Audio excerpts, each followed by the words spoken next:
찬송가 180장입니다.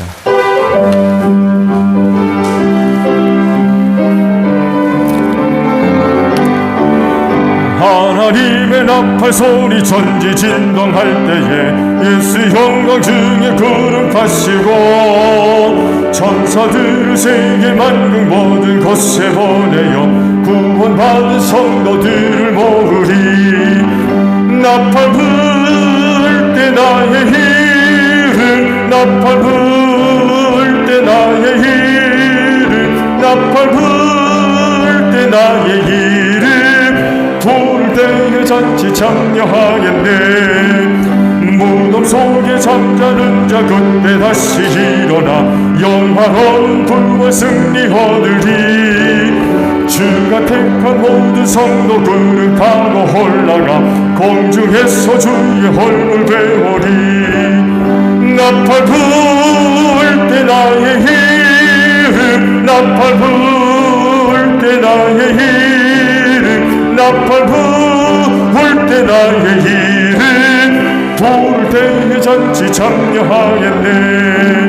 주님 다시 오실 날을 의리할 수 없으니 항상 기도하고 깨어 있소서. 기쁨으로 보좌 앞에 우리 나가서도록 그때까지 참고 기다리겠네. 나팔 불 때 나의 이름, 나팔 불 때 나의 이름, 나팔 불 때 나의 이름, 불을 참여 3절 한번 더 하죠. 주님 다시 오실 날을 의리할 수 없으니 항상 기도하고 깨어 있소서. 기쁨으로 보좌 앞에 우리 나가서도록 그때까지 참고 기다리겠네. 나팔 불 때 나의 이름, 나팔 불 때 나의 이름, 나팔 불 때 나의 이름, 부를 때에 잔치 참여하겠네. 아멘. 436장 우리 찬양 하나님께 드립니다. 436장입니다.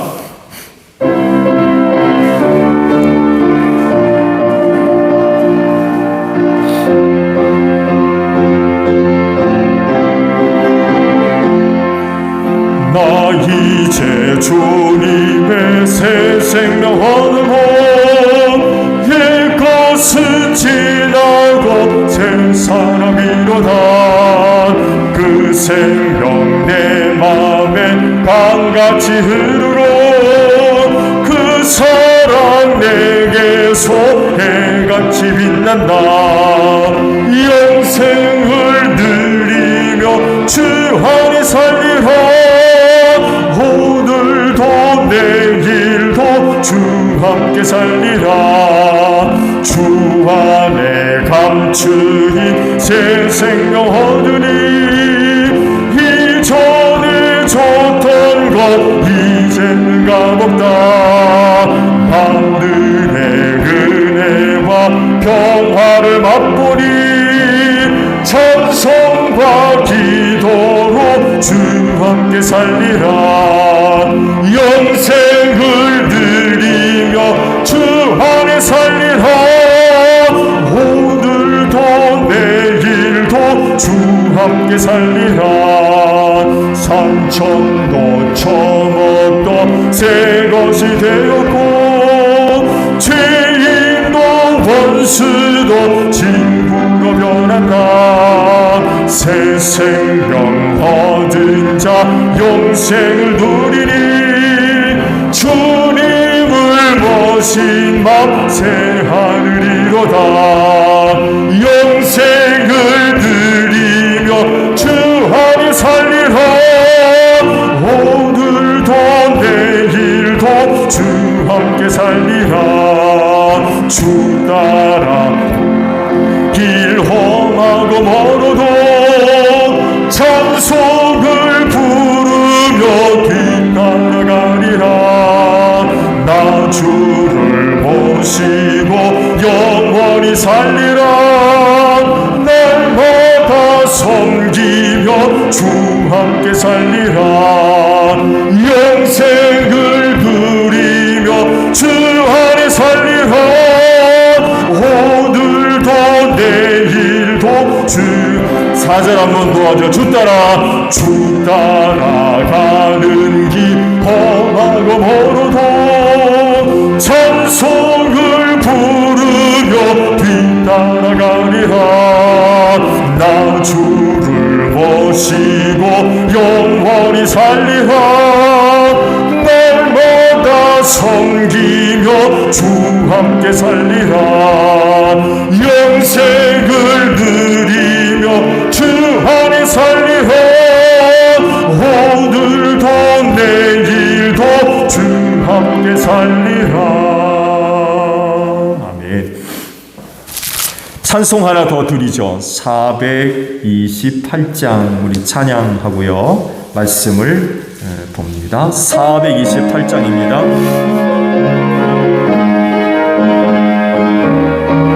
할렐루야.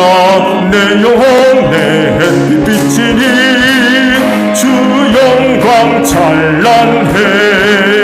이 세상 어떤 빛보다 이 빛 더 빛나네.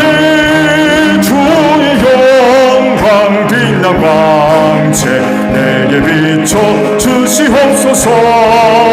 그 밝은 얼굴 되어올 때 나의 영혼 기쁘다.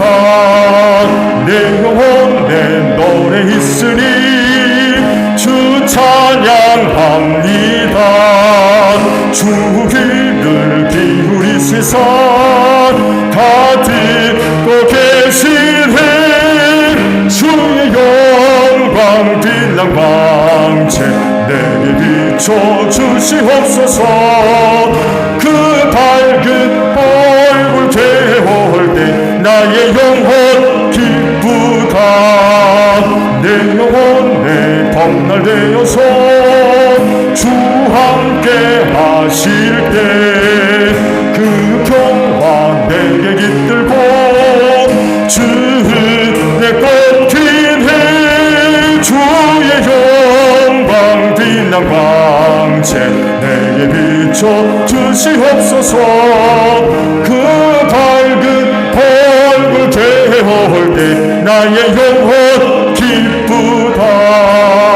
내 영혼 내 기락이 있고 큰 소망 넘치네. 주 예수 복을 주시고 또 내려주시네.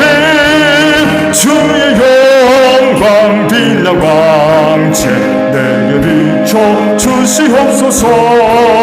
그 밝은 얼굴 되어올 때 나의 영혼 주의 영광 빛난 주의 영광 빛난 광채 내게 비춰 주시옵소서.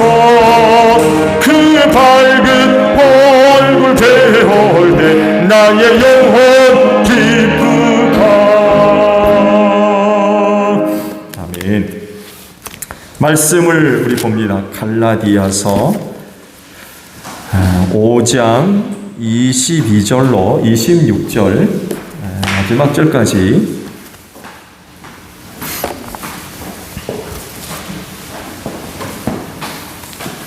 갈라디아서 5장 22절로 26절까지 있는 말씀이에요. 제가 봅니다. 그러나 성령의 열매는 사랑과 기쁨과 화평과 인내와 친절과 선함과 신실과 온유와 절제입니다. 이런 것들을 막을 법이 없습니다. 그리스도 예수께 속한 사람은 정욕과 욕망과 함께 자기의 육체를 십자가에 못 박았습니다. 우리가 성령으로 삶을 얻었으니 우리는 성령이 인도해 주심을 따라 살아갑니다. 우리는 잘난 체 하거나 서로 노엽게 하거나 질투하거나 하지 않도록 합시다. 아멘.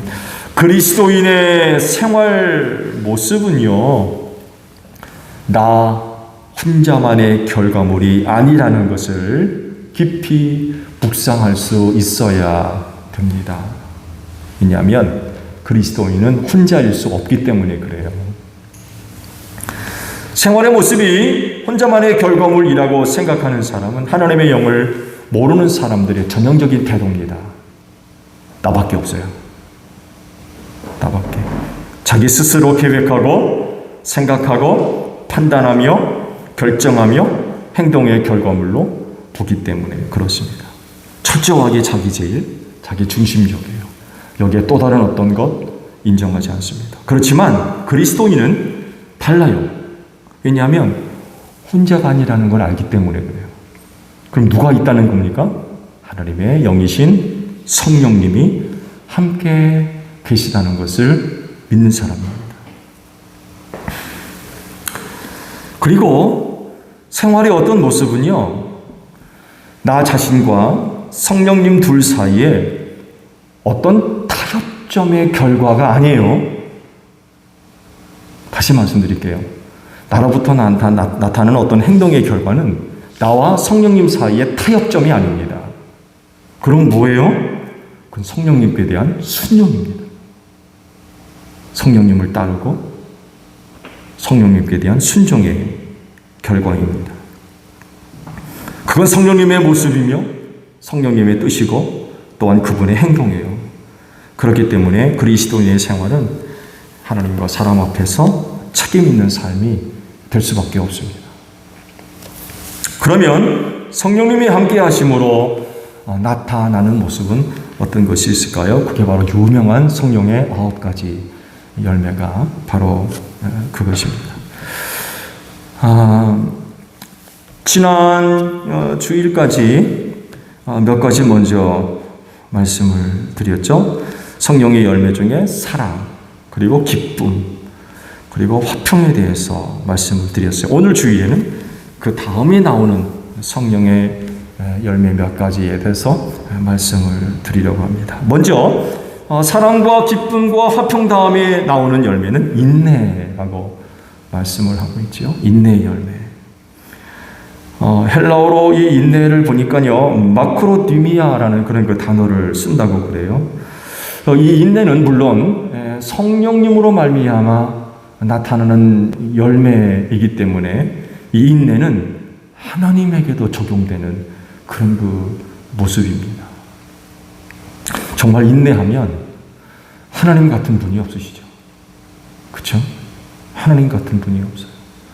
그 인내를 성령을 통하여서 우리에게 주신다는 거예요. 근데 결국 성령을 통하여 우리에게 인내가 나타난다면 하나님과 같은 인내라는 거예요. 물론 인간이기 때문에 하나님 수준에 이르는 인내는 불가능하죠. 시간적으로도 불가능하고 능력적으로도 하나님의 인내는 우리가 못 이룰 것 같아요. 그렇지만 성령께서 오늘 우리에게 그 하나님의 인내의 열매를 맺게 하신다는 것입니다. 출애굽기 34장 6절에 보게 되면 하나님의 인내하심을 이렇게 말씀하셔서요. 주님께서 모세 앞으로 지나가시면서 선포하셨다. 나 주는 자비롭고 은혜로우며 노하기를 더디하고 한결같은 사랑과 진실이 풍성한 하나님이다. 라고 모세에게 자신을 소개를 하셨어요. 노하기를 더디한다. 바로 인내의 모습이죠. 참으십니다. 참고 또 참으시고. 이 말씀의 배경은 시내산에서 두 번째 모세가 하나님으로부터 돌판을 이제 받았을 때에 이제 있었던 말씀이에요. 하나님이 인내의 하나님이시니까 두 번째 돌판에다가 십계명을 세워 주신 거죠. 그분에게 인내가 없었다면 첫 번째 돌판 깨뜨린 걸로 끝났을지 몰라요. 그리고 심각한 문제가 발생했을 거예요. 이런 일이 왜 벌어졌어요? 모세가 산에 올라서 하나님의 말씀을 받을 때 그 백성들은 밑에서 뭐 했어요? 금송아지 만들어 놓고 섬겼거든요. 하나님이 인내할 줄 모르는 분이었다 그러면 아마 끝장났을 겁니다. 그렇죠? 근데 참으시죠. 참으세요. 그래서 모세를 두 번째 올라오게 하시면서 돌판을 준비해 갖고 오라고 하시죠. 다시금 거기다 써주셨어요. 이 모습 속에서 우리는 하나님의 인내를 찾아볼 수 있는 거죠. 또 참으셔서 또 주시는 거예요. 이런 은혜가 있었기 때문에 그 백성들이 광야에서 살아남을 수가 있었던 것 같아요. 인내하는 분이 아니었다면 그냥 끝냈을지도 몰라요. 이런 은혜는 오늘 우리에게도 동일하게 적용되고 있는 줄로 믿습니다. 그분이 우리를 향하여 끊임없이 참으시기 때문에 오늘 우리가 그 인내의 은혜를 입고 사는 것 같아요. 중요한 것은 그 인내를 오늘 우리에게도 주셨다는 것. 그렇지 여러분, 인내합시다. 하나님과 같이 참아야 돼요. 끝까지 참아야 될 것 같아요. 시편 103편 8절에도 하나님의 인내를 말씀하셨어요. 주님은 자비롭고 은혜로우시며 그 다음에 노하기를 더디하시며 노하기를 더디하신다. 신약에서도 하나님의 인내에 대한 말씀을 하시죠. 로마서 2장 4절을 보게 되면 하나님께서 인자하심을 베푸셔서 그대를 인도하여 회개하게 하신다는 것을 알지 못하고 오히려 하나님의 풍성하신 인자하심과 너그러우심과 오래 참으심을 업신여기는 겁니까? 이런 말씀입니다. 너그러우심과 오래 참으심을 업신여기는 거예요. 로마서 9장 22절에서도 역시 하나님의 인내하심을 이렇게 표현하셨어요. 하나님께서 하신 일도 마찬가지입니다. 하나님께서 진노하심을 보이시고 권능을 알리시기를 원하시면서도 멸망받게 되어 있는 진노의 대상들에 대하여 꾸준히 참으시면서 너그럽게 대해주시고 이런 또 말씀을 하세요. 멸망의 대상자들을 위해서 너그럽고 끊임없이 참으신다. 꾸준히 참으신다. 디모데전서 1장 16절에도 하나님의 인내를 찾아볼 수 있는데 그러나 하나님께서는 나에게 자비를 베푸셨습니다. 그 뜻은 그리스도 예수께서 끝없이 참아주심의 한 사례를 먼저 나에게 드러내 보이심으로써 앞으로 예수를 믿고 영생을 얻으려고 하는 사람들의 본보기로 삼으시려는 것입니다. 사도 바울의 고백이죠. 그리스도 예수께서 끊임없이 참아주셨던 사람이 바로 나였다는 거예요. 그렇게 교회를 핍박하고 사도들을 잡아오게 가두고 때리고 다마스쿠스로 가는 것도 제사장들로부터 그 서면 받아가지고 허락서를 받아가지고 가는 길 아니었습니까? 그렇게 못되게 굴었던 자기였는데 그런 주님이 끝없이 참아주셨대요. 끝없이. 그렇게 참아주셨기 때문에 자기가 이렇게 복음 전하는 사도가 될 수 있었다라는 이야기를 지금 여기서 하고 있는 거예요. 베드로전서 3장 20절에서는요. 그 영들은 옛적에 노아가 방주를 지을 동안에 곧 하나님께서 아직 참고 기다리실 때에 순종하지 않던 자들을 말하는 것입니다. 그 방주에 들어가 물에서 구원받은 사람은 겨우 8사람밖에 없었습니다. 그러니까 노아 시대 홍수 사건을 지금 언급하시는데 노아 시대 홍수 사건이 있기 전까지 하나님 뭐 하셨다는 거예요? 참으셨다는 거예요. 방주를 지을 동안에 하나님께서 아직 참고 기다리셨다. 참고 기다리셨다는 것은 하나님께서 방주의 문을 닫기 전까지 세상에 있는 사람들을 향하여 참고 또 참으셨다. 오늘 새벽인가요? 말씀도 묵상 보게 되면 하나님께서 방주의 문을 노아가 닫지 않고 누가 닫아요? 하나님이 닫으셨다. 그때까지 하나님께서 참으셨다는 거죠. 왜 참으세요? 방주 타기. 이에 대한 설교도 드렸기 때문에 자세하게 말씀을 드리지 않겠습니다. 요한에 홍수로 세상을 멸망시킬 때에도 하나님은 참으셨다는 거예요. 참으셨어요.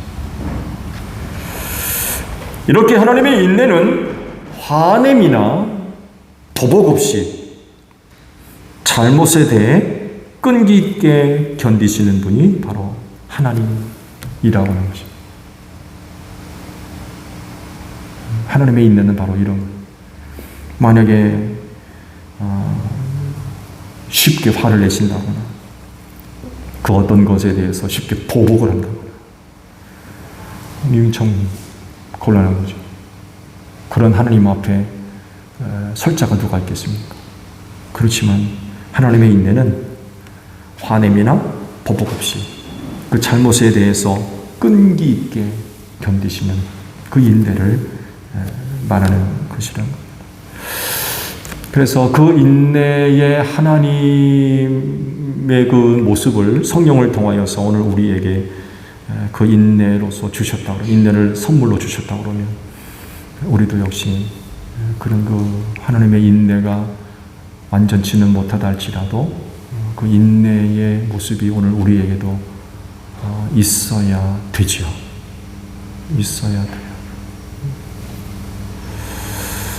근데 한 가지 명심할 것은요, 종말이 없는 인내는 아닙니다. 무한정 하나님이 인내하신 분은 아니라는 거예요.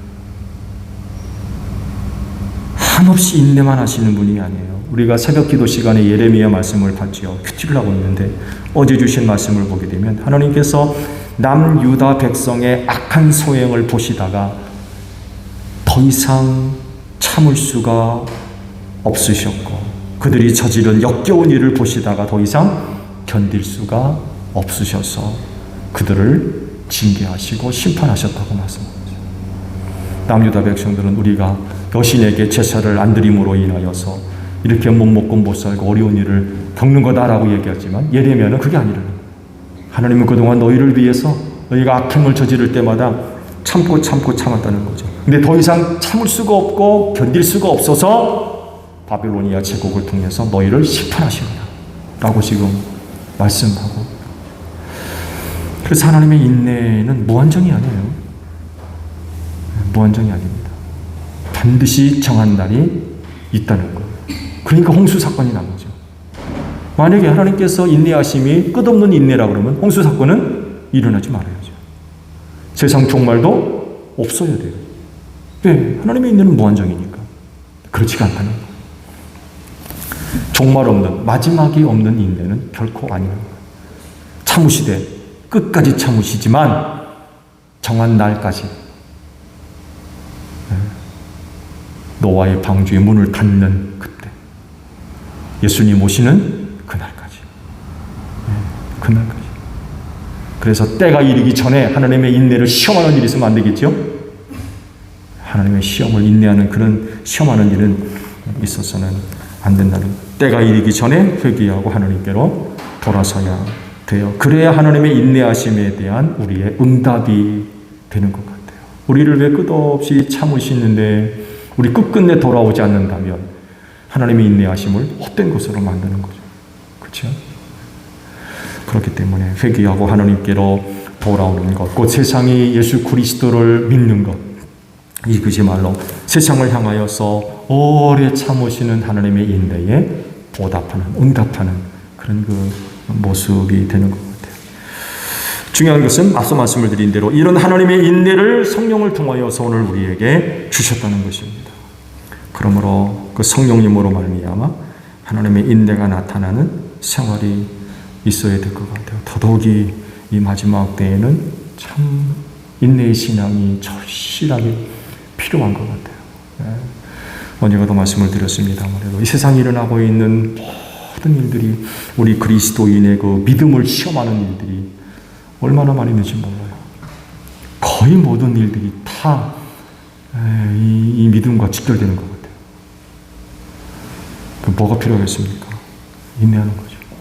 그래도 인내하는 거, 저래도 인내하는 거, 이걸 파도 인내하고 저걸 파도 인내하고, 이걸 들어도 인내하고 저걸 들어도 인내하고, 끝까지 인내하는 게 필요한 것 같아요. 다음으로 성령의 열매를 또 말씀하시는데 친절이라고 말씀을 하세요. 이 단어는요 두 가지 의미가 좀 다르다고 그래요. 사물을 가리킬 때는 우수하다, 뛰어나다 뭐 이런 의미가 있고, 사람을 가리킬 때에는 선, 정직, 자비 뭐 이런 의미를 갖고 있다고 합니다. 이 친절의 의미를 돕기 위해 성경 말씀을 몇 곳을 찾아보게 되면 시편 21편 3절을 보게 되면 이 친절이라고 하는 의미가 무엇인지 이해를 도울 수 있는데, 온갖 좋은 복을 왕에게 내려두시고 왕의 머리에 순금 면류관을 씌워주셨습니다. 하나님의 친절. 하나님의 친절이죠. 시편 68편 10절에는 주님의 식구들을 거기에서 살게 하셨습니다. 하나님, 주님께서 가난한 사람을 생각하셔서 좋은 곳을 예비해 두셨습니다. 하나님의 친절, 가난한 자들, 또 연약하고 부족한 자들에 대해서 은혜 베풀어 주시는 것, 이게 하나님의 친절이라는 것입니다. 또 로마서 2장 4절을 보게 되면 하나님께서 인자하심을 베푸셔서 그대를 인도하여 회개하게 하시는 것을 알지 못하고 오히려 하나님의 풍성하신 인자하심과 너그러우심과 오래 참으심을 없이 여기는 것입니까? 라고 앞서 말씀을 봤죠. 그대를 인도하여 회개하게 하신다는 것을 알지 못하고 회개하게 하시는 하나님, 이것도 역시 하나님의 친절과 연관되어 있는 그런 말씀이죠. 디도서 3장 4절에는 또 친절을 이렇게 설명을 하세요. 그러나 우리의 구주이신 하나님께서 그 인자하심과 사랑을 나타내셔서 라고 말씀을 하세요. 개역 성경에는 자비로 번역이 되어 있는데 새 번역에서는 친절로 번역을 했습니다. 물론 이 친절은요, 성령께서 주시는 그 참된 마음에서 나오는 거죠. 그렇죠? 그러니까 무엇보다도 성령을 통해 나타나는 친절은 진정성이 있다는 것. 진정성. 왜냐하면 그건 신적 친절이기 때문에 그래요. 요즘 그 서비스 업계에서 아주 중요하게 다뤄지는 것 중에 하나가 바로 친절입니다. 친절. 요즘 그러잖아요. 서비스 받고 나면 꼭 부탁하는 게 있어요. 사장님, 어디서 이제 전화가 올 텐데 매우 좋았다고 좀 해주세요. 이게 아마 그렇게 체크가 안 되면 조금 문제가 되나 봐요. 이렇다 보니까 그 업계에서 일하는 사람들도 이거 참 피곤한 것 같아요. 손님한테 괜히 지적받으면 곤란해지니까 아주 듣기 싫은 소리 안 하려고 그러고 아주 진짜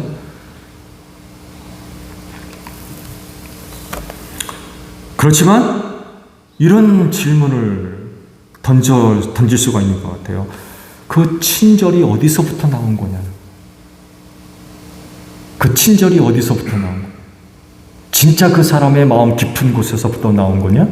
아니면 어떤 조건적인 친절이냐?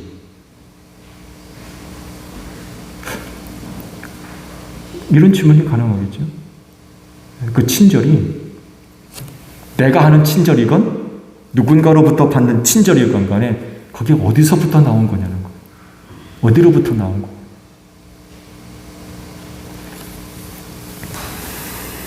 그래서 세상적인 친절, 인간적인 친절에는 한계가 있어요. 한계가.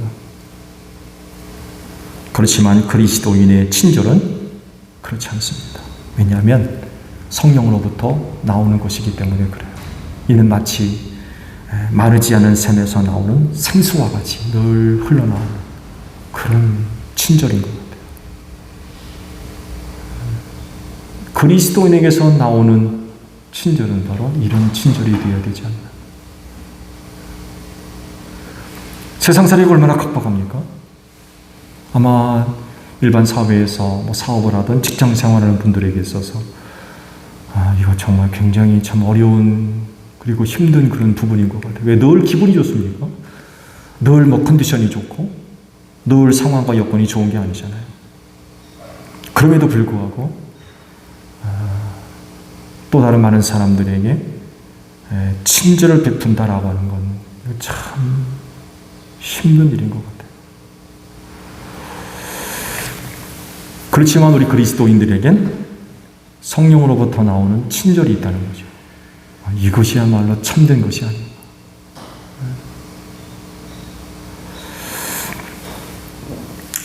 그렇진데 성령의 인도하심을 따라 한 주간 동안도 성령 아름다운 열매들이 여러분들을 통하여서 풍성하게 맺어지기를 바랍니다. 기도하겠습니다.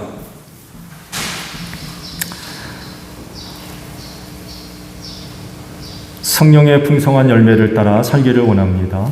그리스도인의 삶의 모습은 나 혼자만의 어떤 결정과 판단에 있는 것이 아니라 내 안에 계신 성령님께 대한 순종입니다. 그래서 하나님과 사람 앞에 책임 있는 삶을 살아가게 하시고 그 삶을 통하여서 하나님을 기쁘시게 하며 하나님께 영광 돌리는 저희 모두가 되어지게 하소서. 특별히 인내가 이 마지막 때에 절실하게 필요한 때입니다. 우리의 믿음을 시험하는 일들이 얼마나 많이 있는지 모릅니다. 그렇진데 하나님의 인내하심을 성령을 통해서 우리에게 주셨사오니 완전하진 못하지만 끝까지 참고 견딜 수 있는 저희 모두가 되어져서 이 마지막 때를 또 승리해 나아가는 저희 모두가 되게 하시고 하나님의 친절이 오늘 우리 가운데 또 나타나서 또 다른 많은 사람들을 또 기쁘게 섬길 수 있는 저희 모두가 되어지게 하옵소서. 한 주도 지켜주실 줄로 믿습니다. 그래서 또한 안전히 거하다가 주의 이름으로 모였을 때 또 기쁨과 감사함으로 모여서 친교를 나누며 하나님께 예배할 수 있는 저희 모두가 될 수 있도록 한 주간을 축복하여 주시옵소서. 감사드리며 예수님의 이름으로 기도하옵나이다. 아멘. 주기도문 하겠습니다. 하늘에 계신 우리 아버지, 아버지의 이름을 거룩하게 하시며 아버지의 나라가 오게 하시며 아버지의 뜻이 하늘에서와 같이 땅에서도 이루어지게 하소서. 오늘 우리에게 일용할 양식을 주시고 우리가 우리에게 잘못한 사람을 용서하여 준 것 같이 우리 죄를 용서하여 주시고 우리를 시험에 빠지지 않게 하시고 악에서 구하소서. 나라와 권능과 영광이 영원히 아버지의 것입니다.